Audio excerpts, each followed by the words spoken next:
యేసుక్రీస్తు ప్రభునందు అత్యంత ప్రియులైన సర్వలోకానికి సువార్త అనే ఈ మా టీవీ కార్యక్రమం వీక్షకులందరికీ మా హృదయపూర్వకమైన ధన్యవాదములు, స్వాగతమును తెలియజేస్తున్నాను. ప్రియులారా, గత భాగాలలో పరలోక రాజ్యపు ఉపమానములు అనే శీర్షికలో అనేకమైన దేవుని రాజ్య సంగతులను మీరు తెలుసుకుంటున్నారు. ఈ భాగములో కూడా ఒక మంచి ఉపమానమును మనం నేర్చుకుందాం. యేసుక్రీస్తు ప్రభువారు తన శిష్యులతోనూ మరియు జనసమూహములతోనూ ఉపమాన రూపముగా చెప్పిన దేవుని రాజ్య సంగతులలో ఒకానొకటి ఈరోజు మనం ఆలోచన చేద్దాం. అదేమిటంటే, ఉపమానముగా ఒక ఆవగింజను ఆయన తీసుకొని పరలోక రాజ్యమును మనుషులకు పరిచయం చేస్తున్నారు. ఈ సందర్భాన్ని మత్తయి సువార్తలోను, మార్కు సువార్తలోను, లూకా సువార్తలోను కూడా మనం చూడగలం. మత్తయి సువార్త 13వ అధ్యాయము 31, 32 వచనములు, మార్కు సువార్త 4వ అధ్యాయము 30 నుండి 32 వచనములు, లూకా సువార్త 13వ అధ్యాయము 18, 19 వచనాలలో ఈ సందర్భం మనకు కనిపిస్తుంది. ముందుగా మత్తయి సువార్త 13వ అధ్యాయము 31, 32 వచనాలను మనం చూద్దాం. ఆయన మరి ఒక ఉపమానం వారితో చెప్పెను. పరలోక రాజ్యము ఒకడు తీసుకొని తన పొలములో విత్తిన ఆవగింజను పోలియున్నది. అది విత్తనములన్నింటిలో చిన్నదే గాని పెరిగినప్పుడు కూర మొక్కలన్నిటిలో పెద్దదై ఆకాశ పక్షులు వచ్చి దాని కొమ్మల యందు నివసించినంత చెట్టగును. ఇది యేసుక్రీస్తు ప్రభువారు పరలోక రాజ్యమును గూర్చి చెప్పిన ఒకానొక ఉపమానం. ఈ ఉపమానములో మనకు కనిపించే ఒక సాదృశ్యం ఏమిటంటే, ఆవగింజ, దానిని విత్తడం, అది భూమిలో విత్తబడిన తర్వాత అది ఎదిగి ఫలించడం. ప్రియులారా, ఆవగింజను మనం చూచినప్పుడు ఇంగ్లీష్లో దీనిని మస్టర్డ్ సీడ్ అంటారు. ఆవాలు స్త్రీలందరికీ సాధారణంగా తెలిసినటువంటి ఒక వంటింటి పదార్థం. ఇంగ్రీడియంట్స్గా ఆవాలను ఉపయోగిస్తూ ఉంటారు. ఈ ఆవగింజ చూడటానికి ఆకారంలో చాలా చిన్నదిగా ఉంటుంది. ఈ ఆవగింజను గూర్చి ఆయన తెలియజేస్తూ పరలోక రాజ్యము కూడా ఒక ఆవగింజను పోలినదిగా ఉంది అని ఆయన చెబుతున్నారు. ఈరోజు భూమి మీద భక్తి జీవితం, దేవుడు, దేవుని యందలి విశ్వాసం, వీటన్నిటిని గూర్చి ఒక మనిషి ఆలోచిస్తున్నప్పుడు పై రూపాన్ని మొట్టమొదట చూస్తాడు, ఆకారాన్ని మొట్టమొదట చూస్తాడు. ఒక ఆలయానికి వెళ్ళాలనుకున్నప్పుడు ఆలయం ఎంత పెద్దదిగా ఉంది, దాన్ని కట్టడం ఎంత గొప్పదిగా ఉంది, ఆ ఆలయానికి ఎంతమంది ప్రజలు వస్తారు, ఆ ఆలయానికి ఉన్న పేరు ప్రఖ్యాతలు ఏంటి, ఇవన్నీ ప్రారంభంలో ఒక సగటు నామకార్థ క్రైస్తవుడు చూచే విషయాలుగా మనకు తెలుసు. ప్రియులారా, ఇక్కడ జాగ్రత్తగా ఒక విషయాన్ని మీరు గమనించగలిగితే, పరలోక రాజ్యము ఆకారంలో ప్రారంభంలో చాలా చిన్నదిగా కనిపిస్తుంది. ఆకారంలో చిన్నదిగా ఉన్నంత మాత్రాన అందులో విషయం లేదని అనుకోకూడదు. అసలు పరలోక రాజ్యం ఎలా ప్రారంభమైంది, పరలోక రాజ్యం యొక్క మొదలు ఎలా కనిపిస్తుంది? ఒక ఆవగింజను పోలినట్టుగా కనిపిస్తుంది. ఈ ఆవగింజ చూడటానికి, ఆకారానికైతే చాలా చిన్నదిగా ఉంటుంది. విత్తబడిన అనేక విత్తనములలో దీని ఆకారం చిన్నదే.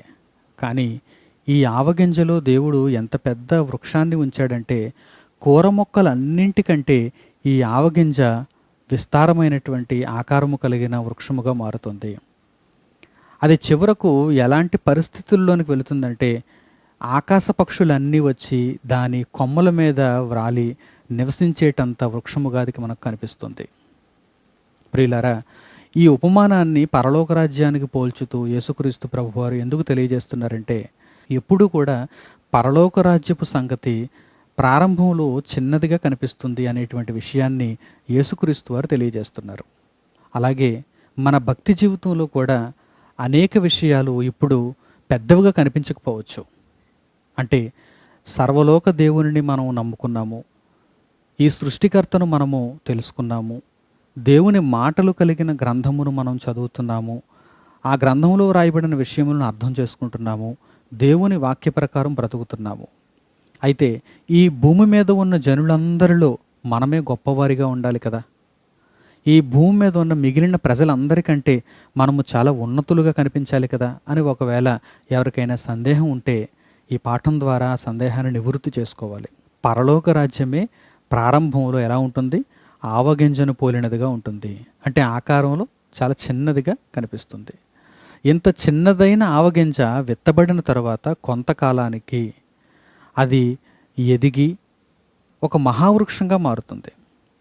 దాని యొక్క వైభవం ప్రారంభంలో కాదు, ముగింపులో చూడాలి అని దేవుడు తెలియజేస్తున్నాడు. ఏ క్రైస్తవ విశ్వాసికైనా దేవుడు ప్రారంభంలో వైభవాన్ని చూపించడు. అతని యొక్క ముగింపు దశలోనే అతనికి వైభవాన్ని దేవుడు చూపిస్తాడు. ప్రియులారా, భూమి మీద బ్రతికిన జనులందరికంటే ఉన్నతుడు యేసుక్రీస్తు. యేసుక్రీస్తు భూమి మీదకి వచ్చిన తర్వాత ఆయన ప్రజలందరిలో ఘనుడుగా ఎంచబడ్డాడని మీరు అనుకుంటున్నారా? ఆయన అనేక మంది చేత ద్వేషింపబడ్డాడు. ఆయన అనేక మంది చేత తృణీకరింపను పడ్డాడు. అలాగని యేసుక్రీస్తు వారు చిన్నవారా? అలాగని యేసుక్రీస్తు వారు భూమి మీద ఉన్న మనుషులతో సమానులా? కానే కాదు కదా. ఆయన దేవుని కుమారుడు. ఆయన లోకులందరికీ రక్షణను అనుగ్రహించగలిగిన ఒక మహాశక్తి స్వరూపం. మరి అలాంటి పరిస్థితులలో యేసుక్రీస్తు లోకంలో ఉన్న మనుషులందరికంటే ఉన్నతుడుగా కనిపించాలి కదా. మరి అందరూ ఆయనను ఎలాగూ సిలువ వేయగలిగారు? ఎలాగూ ఆయన మీద ఉమ్ము వేయగలిగారు? ఎలాగూ ఆయనను నిందించగలిగారు? ఎలాగూ ఆయనను హింస పెట్టగలిగారు? మీరు ఆలోచించగలిగితే అదంతా సహనము, అదంతా ఓర్పు. ఒక ఆవగింజ భూమిలో విత్తబడిన తర్వాత అది ఎదిగి ఫలించేంత వరకు భూమిలోనే ఎలా దాగుని ఉండిపోతుందో అలాగునని యేసుక్రీస్తు వారు కూడా తన జీవితకాలం అంతా తండ్రి అయిన దేవుని దృష్టికి తగ్గింపు కలిగిన వారుగా మనకు కనిపిస్తున్నారు. ఆయన బలిష్టమైన చేతి క్రింద దీన మనస్కులుగా జీవించడం ఎలాగో యేసుక్రీస్తు వారు తన జీవితం ద్వారా అనేక మందికి ఒక ఉదాహరణగా పాఠాన్ని నేర్పిస్తున్నారు. ప్రియులారా, ఈ భూమి మీద దేవుని కొరకు బ్రతుకుతున్నప్పుడు దేనినో ఆశించి మీరు బ్రతకకుండా ఒక ఉన్నతమైన శిఖరాన్ని అధిరోహించటానికి ఎదురు చూస్తున్న వారై దేవుని యొక్క మంచి ఉన్నతమైన బహుమానమును పొందగోరుటకు ఆయన బలిష్టమైన చేతి క్రింద దీన మనస్కులుగా మీరు ఎదురు చూస్తూ జీవించాలి. అందులోనే మీ ఓర్పు, అందులోనే మీ సహనం దేవునికి కనిపిస్తుంది. దేవుడు ఇశ్రాయేలు ప్రజలను ఒక జనాంగముగా ఏర్పరచుకోవటానికి ముందు అబ్రాహాము అనేటువంటి ఒక నీతిమంతుణ్ణి మొదట తన పిలుపు ద్వారా ఏర్పాటు చేసుకున్నాడు. అబ్రాహామును దేవుడు పిలిచినప్పుడు అబ్రాహాము తన భార్య అయిన శారాతో పాటు దేవుడు చూపించిన ప్రదేశానికి బయలుదేరి వెళ్ళిపోయాడు. అలా వెళ్ళినప్పుడు అబ్రహాము ఒంటరివాడు. అబ్రహాముతో పాటుగా అతని యొక్క భార్య, అతని దాసదాసీలు ఉన్నారే తప్ప అతనికి కుమారులు కానీ సంతానముగా ఒక జనాంగం కానీ కనిపించడం లేదు. కానీ దేవుడు చేసిన వాగ్దానం ఏంటో తెలుసా? దేవుడు అబ్రహామును ఒక విస్తారమైన జనముగా ఆశీర్వదించబోతున్నాడు. ఆకాశ నక్షత్రముల వలెను, ఇసుక రేణువుల వలెను నీ సంతానమును అభివృద్ధి చేస్తానని అబ్రహాముకు దేవుడు మాటిచ్చాడు, వాగ్దానం చేశాడు. ఈ మాటను అబ్రహాము చాలా గొప్పగా బలముగా విశ్వసించాడు. దీనిని బట్టి దేవుడు అబ్రహామును ఏమంటున్నాడంటే, అబ్రహాము దేవుని మాట నమ్మెను, అది అతనికి నీతిగా ఎంచబడెను అని వ్రాయబడింది. అబ్రహాము దేవుని మాట నమ్మడంలో అతనికి అంత నీతి ఎలాగూ ఆపాదించబడిందంటే, అవును, అబ్రహాముకు ఈ విషయం అర్థమైంది. పరలోక రాజ్యం ఎలా ఉంటుందంటే ఒక ఆవగింజను పోలినట్టుగా ఉంటుంది. అది ప్రారంభంలో చిన్నదిగా కనిపిస్తుంది, మనుషులందరి దృష్టికి తృణీకరింపబడినదిగా కనిపిస్తుంది, అది ఎన్నిక లేనిదిగా కనిపిస్తుంది. అయినా కానీ ఓర్పును కలిగి ఉండాలి, అయినా కానీ సహనమును కలిగి ఉండాలి.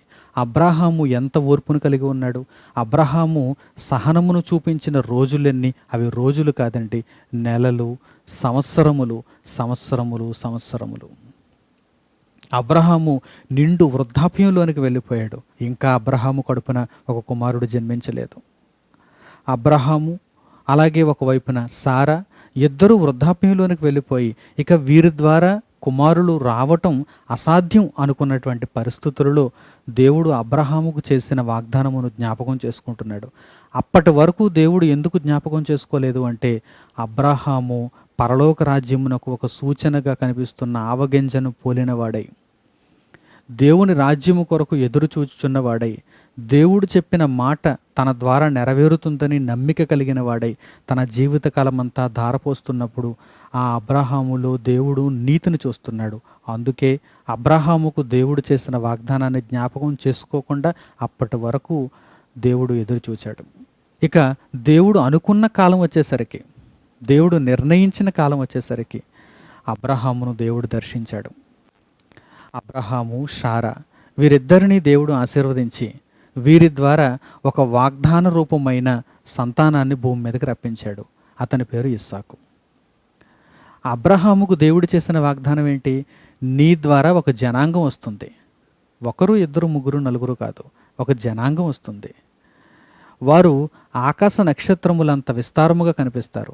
వారు ఇసుక రేణువులంత విస్తారంగా కనిపిస్తారు. మరి ఇంత గొప్ప వాగ్దానం దేవుడు అబ్రహాముకు చేసినప్పుడు చివరకు వృద్ధాప్యంలో అబ్రహాముకు దేవుడిచ్చిన సంతానం ఎంత అంటే ఒక్కడే ఒక్కడు, అతడే ఇస్సాకు.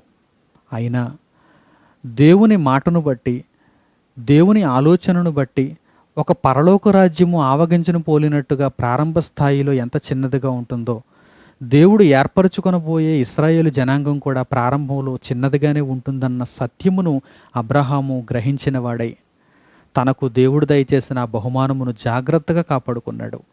ఇస్సాకును దేవుని కొరకు పెంచాడు. అబ్రహాము గర్భమున పుట్టినది కేవలం ఒక్కడే, ఇస్సాకు.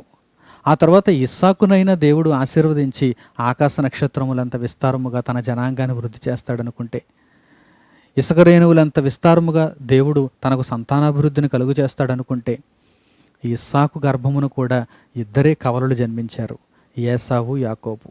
అందులో ఏసావు తన జ్యేష్ఠత్వమును పోగొట్టుకొనుటకు ఒక పూట కూటి కొరకు దానిని అమ్మివేసుకున్నాడు. అంటే ఏసావు భ్రష్టుడైపోయాడు. దేవుని యొక్క వాగ్దాన ప్రకారముగా ఏర్పరచబడబోయే ఇశ్రాయేలీలకు అతడు వారసుడుగా కనిపించడం లేదు.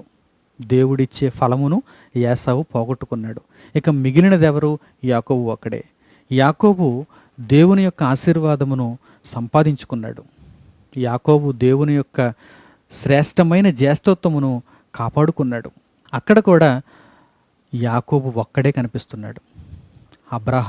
అబ్రహాము కడుపున ఇస్సాకు, ఇస్సాకు కడుపున యాకోబు. ఒక 3 తరములు గడిచిన తర్వాత యాకోబు గర్భమున దేవుడు మరలా తన వాగ్దానమును నెరవేర్చుతున్నాడు. యాకోబు నుండి దేవుడు 12 మంది ఇశ్రాయేలు గోత్రీకులను తీసుకుని వచ్చాడు. అంటే దేవుడు తన వాగ్దానమును నెరవేర్చుతాడు, కానీ దానికి కొంత సమయం పడుతుంది. ఈ సమయమంతా దేవుని కొరకు బ్రతికేవారు ఎలా ఉండాలి? ఒక ఆవగింజను పోలిన వారై ఉండాలి. వారు విత్తబడాలి. విత్తబడిన తరువాత వారు ఫలించాలి. ఫలిస్తూ ఓపికను, సహనమును వారిలో చూపించాలి. అలా చూపించగలిగినప్పుడు వారి యొక్క ముగింపు దశ ఎలా ఉంటుందంటే ఒక మహావృక్షంగా ఉంటుంది. వారు విత్తబడినప్పుడు మిగిలిన విత్తనములన్నిటికంటే చిన్నవారే. వారు భూమిలో పడినప్పుడు వారితో పాటుగా పడినటువంటి విత్తనాలతో పోల్చినప్పుడు వారు ఆకారంలోనూ పరిమాణంలోనూ చాలా చిన్నవారే. కానీ వారు దేవుని మీద విశ్వాసం ఉంచి, వారు దేవుని కొరకు బ్రతకనుద్దేశించి, వారు దేవుని కొరకు ఫలిస్తే కనుక ఓపికతో, విశ్వాసముతో, నిబద్ధతతో దేవుని కొరకు వారు బ్రతకగలిగితే కనుక తప్పకుండా మంచి ఫలితమును వారు పొందటానికి అవకాశం ఉంటుంది. అందుకే ఆవగింజను గూర్చిన ఉపమానమును పరలోక రాజ్యానికి ఆపాదిస్తూ యేసుక్రీస్తు వారు ఏమంటున్నారు?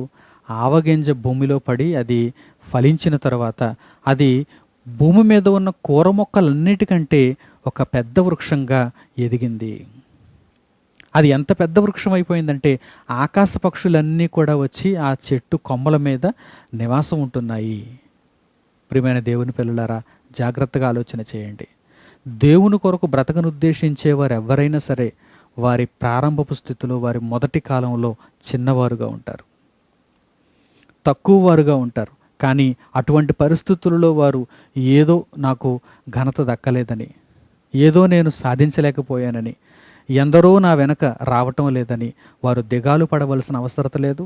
వారు దేవుని విడిచిపెట్టాలనే ఆలోచన కూడా రాకూడదు. ప్రియులారా, ఆవగింజ ఎంత చిన్నదిగా ఉంటుందో దేవుని కొరకు బ్రతికేవారు కూడా ప్రారంభంలో చిన్నవారుగానే ఉంటారు. అబ్రహాము, ఇస్సాకు, యాకోబులు దీనిని ఒక సాదృశ్యంగా మనకు చూపిస్తున్నారు.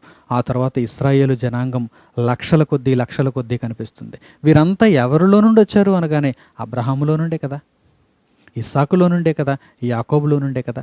అందుకే దేవుడు ఎప్పుడు తన్ను గూర్చి జ్ఞాపకం చేసుకోవాలనుకున్నా, ఇశ్రాయేలీయులకు జ్ఞాపకం చెయ్యాలనుకున్నా, నేను అబ్రాహాము దేవుడను, ఇస్సాకు దేవుడను, యాకోబు దేవుడను అంటున్నాడు. అబ్రహాము, ఇస్సాకు, యాకోబు భూమి మీద లక్షల కొద్దీ ప్రజలను చూసి ఉండకపోవచ్చు. అయితే వారిలో దేవుడు దేనిని చూచాడో తెలుసా? విశ్వాసమును చూచాడు. వారిలో దేవుడు నమ్మకత్వాన్ని చూచాడు. వారిలో దేవుడు ఓర్పును, సహనమును చూచాడు. నేనొక్కడనే, నా గర్భమును పుట్టినవాడొక్కడే, నా గర్భమును పుట్టినవాడొక్కడే అని వీరు దిగాలు చెంది దేవుని మాటను పక్కన పెట్టి వారి ఇష్టాన్ని వారు నెరవేర్చుకున్నట్టుగా మనకు బైబిల్లో కనిపిస్తుందా? లేదు కదా. వారు దేవుని కొరకు ఆలోచన చేశారు. వారు దేవుని కొరకు నమ్మకంగా నిలబడ్డారు.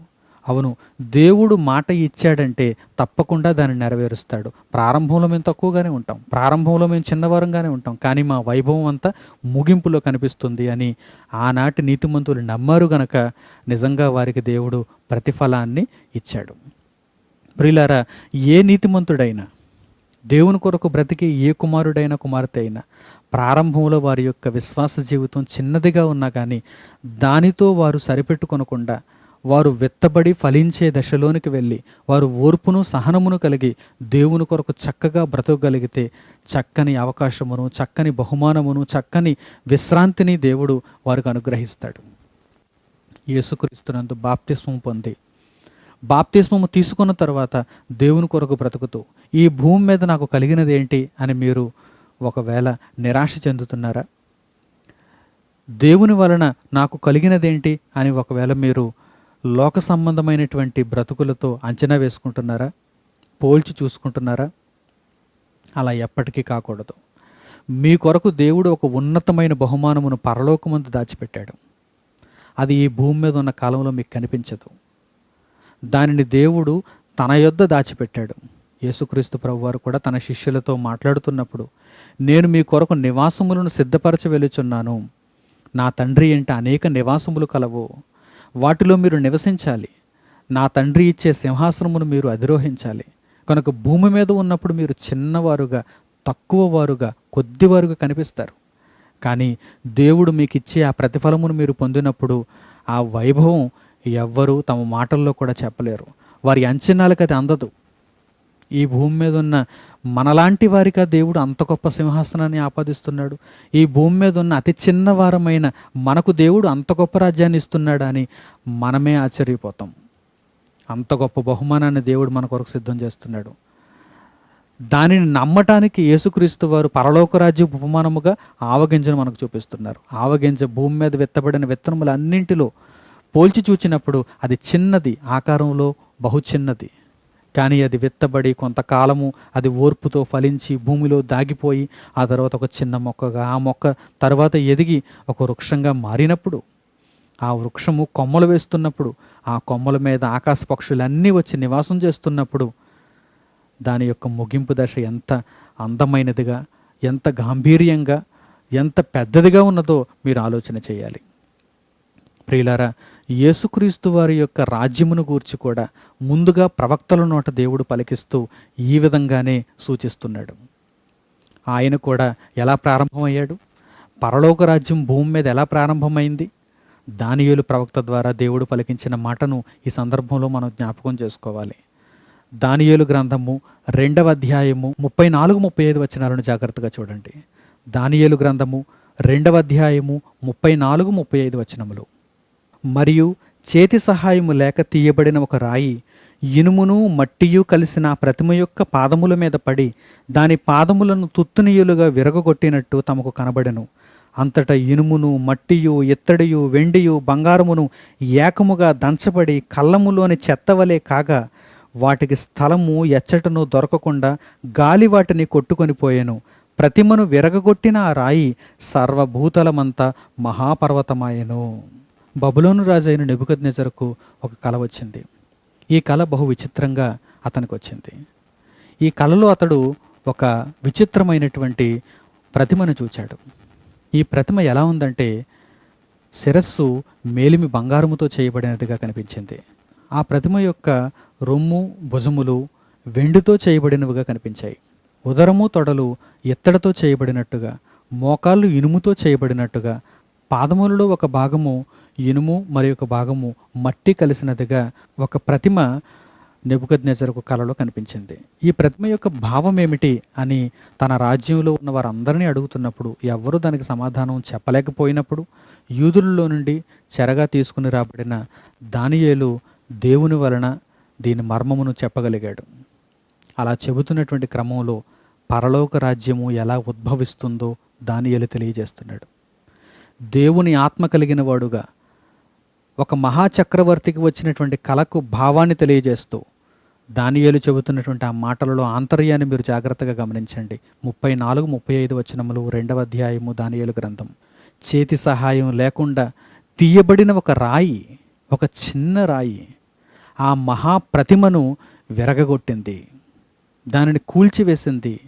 శిరస్సు మొదలుకొని పాదముల వరకు చేయబడినటువంటి ప్రతి లోహమును కూడా ఈ చిన్న రాయి తుత్తునీయులుగా చేసింది. కళ్ళములోని చెత్త వలె ఏకముగా దంచేసింది. ఈ చిన్న రాయి చేతి సహాయం లేకుండానే ఇంత పని ఎలాగూ చేయగలిగింది? అవును, అది దేవుని సహాయం వలన చేయగలిగింది. ఈ చిన్న రాయి మహాసామ్రాజ్యమునకు పోలికగా చూపింపబడిన ఆ ప్రతిమను సమూల ధ్వంసము చేసింది. ఆ తర్వాత ఆ చిన్న రాయి ఏమైంది? సర్వభూతలమంతా మహాపర్వతమైపోయింది. అప్పటి వరకు ప్రపంచాన్ని పరిపాలించిన మహాసామ్రాజ్యాలన్నీ కంటికి కనిపించకుండా పోయినప్పుడు ఆ చిన్నరాయి మాత్రం సర్వభూతలమంత మహాపర్వతమైంది. అంటే ఇంతకీ ఆ చిన్నరాయి ఎవరి వలన స్థాపింపబడింది? దేవుని కుమారుడైన యేసుక్రీస్తు వలన స్థాపింపబడింది. అదే పరలోక రాజ్యమునకు ఒక సూచనగా కనిపిస్తుంది. ఈ చిన్నరాయి ఆకారంలో చిన్నది, ఆకారంలో ఎన్నికకు రానిది. ఒక మహాప్రతిమ కనిపిస్తున్నప్పుడు ఆ మహాప్రతిమలోని ఏ భాగము ఎక్కడ కనిపించనివ్వకుండా ఈ చిన్న రాయి దానిని అంతటినీ నాశనం చేసింది అన్నట్టుగా ఈ వాక్య భాగంలో మనకు కనిపిస్తుంది. ప్రియులారా, పరలోక రాజ్యం అంటే అలాగే ఉంటుంది. ప్రారంభంలో చాలా చిన్నదిగా ఉన్నా కానీ దాని ప్రభావం మాత్రం చాలా ఎక్కువ. యేసుక్రీస్తు వారు రోమా సామ్రాజ్య పరిపాలనా కాలంలో ఆయన భూమి మీదకి పంపింపబడినప్పుడు, ఆయన దేవుని వాక్యమును ప్రకటిస్తూ దేవుని రాజ్యమును పరిచయం చేస్తున్నప్పుడు ఆయన వెంట వెళ్ళిన శిష్యులు ఎంతమంది చెప్పండి? 12 మంది శిష్యులు. ఆ 12 మందిలో మరలా ఒకడు తప్పిపోయినవాడు. యేసుక్రీస్తును వెంబడించిన వారు చాలా తక్కువ మంది. మరి దేవుని కుమారుడైన యేసుక్రీస్తును వెంబడించిన వారు ఎంత తక్కువ మంది అయితే పరలోక రాజ్యము ఆకారంలో ఇంత చిన్నదా? అవును, ప్రారంభంలో దాని ఆకారం చాలా చిన్నదిగానే ఉంటుంది. మరి యేసుక్రీస్తు వారు ఆనాడు ఒంటరిగా ప్రారంభించిన ఆ క్రీస్తు విప్లవం శిష్యులతో కొనసాగింపబడి అపోస్తుల ద్వారా అనేక మందికి చేరవేయబడి ఈరోజు నా ద్వారా పలికింపబడుతూ మీరంతా వింటున్నారు, అనేక మందికి సువార్త ప్రకటన జరుగుచున్నది అంటే కారణం ఏంటి చెప్పండి? ఒకనాడు పరలోక రాజ్యము చిన్నదిగా ప్రారంభమైంది, ఆవగింజను పోలినట్టుగా ప్రారంభమైంది. ఈరోజు విస్తారమైన సామ్రాజ్యంగా మనకు కనిపిస్తుంది. ప్రపంచంలో ఏ దేశంలో ఏ మూలకు వెళ్ళినా కానీ క్రీస్తుని గూర్చి ప్రకటనలు మనకు వినిపిస్తూనే ఉంటాయి. ఎందుకు? దీనికి కారణం ఏమిటి? ఒకనాడు దేవుడు వ్రాయించిన మాటను మీరు చూడగలిగితే దానియేలు గ్రంథం 2వ అధ్యాయం 34, 35 వచనాలలో ఒక చిన్న రాయి సర్వభూతలమంత మహాపర్వతం అవుతుంది అని ఆయన తెలియజేశాడు. ప్రియులారా, ఈరోజు మనము కూడా దేవుని ఎడల విశ్వాసమును కలిగి దేవుని కొరకు బ్రతకాలనే నిర్ణయం తీసుకుంటూ దేవుని కొరకు మనం జీవిస్తున్నప్పుడు మన యొక్క స్థాయి చిన్నదిగా ఉన్నదని, మన ఆకారము చిన్నదిగా ఉన్నదని, మనల్ని ఎవరు పట్టించుకోవటం లేదని మనము బాధపడవలసిన అవసరం లేదు. ఎందుకంటే మనము విశ్వసించినది, మనము నమ్మినది, మనము అంగీకరించినది, మనము చదువుచున్నది, మనం వినుచున్నది, మనం ప్రకటించుచున్నది చిన్నది కాదండి, సామాన్యమైనది కాదండి. ప్రపంచ దేశాలన్నిటికీ ఈ మాటలే దిక్కు. ప్రపంచ దేశాలలో ఉన్న మనుషులందరూ ఈ మాటల దగ్గరకు వచ్చి ఈ మాటల వలన జీవమును పొందవలసిన వారుగా ఉన్నారు.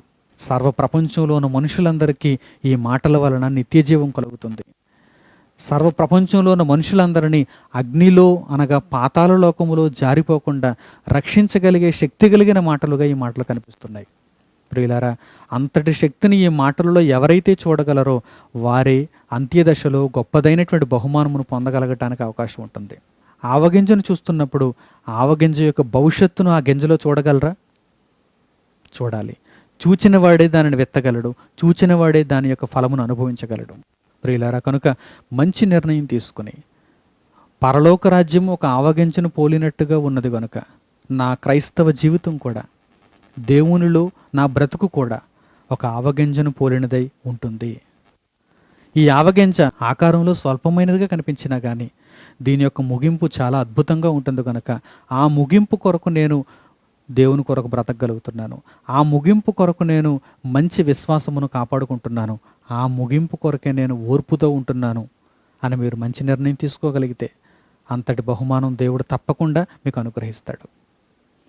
వచ్చే పాఠంలో పరలోక రాజ్యపు ఉపమానములలో మరొక చక్కని ఉపమానమును మనం నేర్చుకుందాం. అంతవరకు ప్రభు యొక్క కృప మీకు తోడైండునుగాక. తలలు వంచి కండ్లు మూసుకొని ప్రార్థనలో ఏకీభవించండి.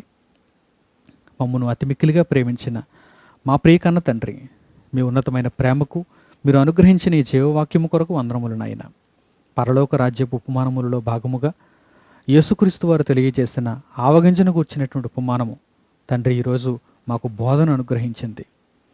క్రైస్తవ జీవితంలో ప్రారంభంలో ఆవగింజ వంటి ఆకారమును మేము చూచినా కానీ దాని యొక్క ముగింపు చాలా వైభవంతో కూడుకున్నదని, అది విస్తారమైనటువంటి ఆకారముతో ఒక చెట్టుగా మారి దాని కొమ్మల మీద ఆకాశ పక్షులన్నీ వచ్చి నివసింపగలిగినంత స్థాయిని అది పొందగలదని తండ్రి ఉపమాన భావంతో యేసుక్రీస్తు వారు తెలియజేసిన దానిని బట్టి మేము కూడా మా జీవితములలో దేవుని వాక్యముగా మీ మాటలను అంగీకరించి వాటి ప్రకారం బ్రతుకుతున్నప్పుడు తండ్రి మా ముగింపు దశలో మీరు అనుగ్రహింపబోయే నిత్య జీవము కొరకు ఆలోచన కలిగి దాని కొరకే మేము తండ్రి ఆశించి ఈ భూమి మీద ఓర్పును సహనమును కలిగిన జీవితమును కలిగి ఉండగలుగుటకు మాకు సహాయం చేయండి. మీ వాక్యమును వింటున్నటువంటి మీ పిల్లలందరూ తగిన నిర్ణయం తీసుకొని మీ చిత్తాన్ని నెరవేర్చుటకు ఉపక్రమించువారై తండ్రి వారు మీ చిత్తానుసారముగా బ్రతుకును ఉద్దేశించేవారై ఉండుటకు వారికి సహాయం చేయండి. నాయన, సర్వలోకానికి సువార్త అనే ఈ కార్యక్రమమును అనేక మందికి చేరువ చేయటానికి సువార్త పనిలో సహకారులుగా నిలుచున్నటువంటి మీ బిడ్డలందరికీ మీ కృపాక్షేమములు తోడుగా ఉంచండి. మరొక మంచి పాఠము ద్వారా మీ సత్యవాక్యము ద్వారా మమ్మల్ని ఆశీర్వదించమని మిమ్మల్ని వేడుకుంటూ మా ప్రార్థన మనవులను మీ కుమారుడైన యేసుక్రీస్తు వారి నామము ద్వారా మేము అడుగుచున్నాము తండ్రి, ఆమెన్. ప్రభు యొక్క కృప మీ అందరికీ తోడైండునుగాక. వందనములు.